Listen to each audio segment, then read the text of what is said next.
Nous avons souhaité organiser cette grande conférence internationale IDETIC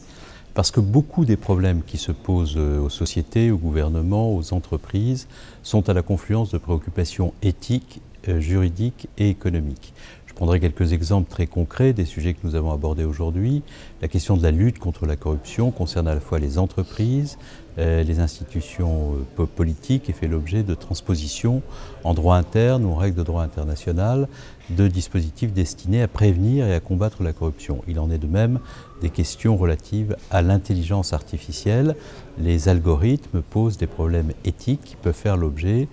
de la transcription en droit de principes, de règles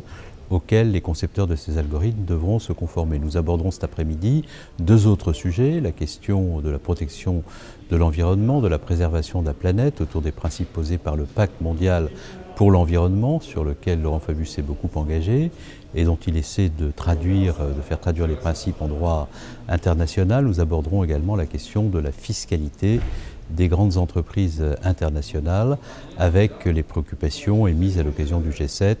ou les réflexions en cours au sein de l'OCDE qui ont là aussi vocation à être à un moment ou à un autre transcrites en droit international et dans le droit des États. Donc nous le voyons bien sur tous ces sujets sur lesquels il y a une très forte attente des opinions publiques, qui permettrait d'ailleurs cette attente, si elle était satisfaite, de réduire la crise de confiance entre les opinions publiques, les citoyens